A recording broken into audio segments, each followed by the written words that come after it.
Hi hello. இன்றைக்கி night dinner தாங்க prepare பண்ணிகிட்ருக்கோம். என்னென்னு பார்த்தீங்கன்னா, என்னோடய ஹஸ்பண்ட் லாஸ்ட் மந்த்தே பிரியாணி செஞ்சுதா அப்படின்னு கேட்டாங்க. லாஸ்ட் டைம் டிமார்ட் போகும்போது நாங்கள் பாஸ்மதி ரைஸ் வாங்கிட்டு வந்து வச்சுருந்தோம். பட் எனக்கு பிரியாணி செய்ய தெரியாது. அதனால் எனக்கு செய்ய தெரியாதனால அரிசியை பத்திரமா வச்சுருந்தேன். லீவுக்கு எங்கள் அக்கா பொண்ணுங்களை கூட்டிகிட்டு வந்திருக்கோம். ஸோ பிரியாணி செஞ்சு கொடுக்கலாம் அப்படின்னு சொல்லிட்டு என் ஃப்ரெண்டுக்கு கால் பண்ணி கேட்டேன்.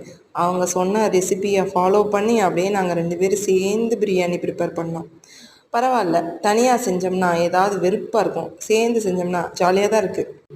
அப்படியே பேசிக்கிட்டே குக்கிங் ஆரம்பித்தாச்சு. ஒரு சைடு சிக்கன் கிரேவியும் வச்சுட்டோம், ஒரு சைடு பிரியாணியும் ரெடி ஆயிடுச்சு. பட் விசில் சவுண்ட் வரும்போது என்னோடய பையன் இந்த பக்கம் இருந்து, அப்பா மம்மம் கத்துது மம்மம் கத்துது அப்படியே சொல்லிட்டு இருந்தான். அவனுக்கு விசில் சவுண்ட் தான் கொஞ்சம் பயம்.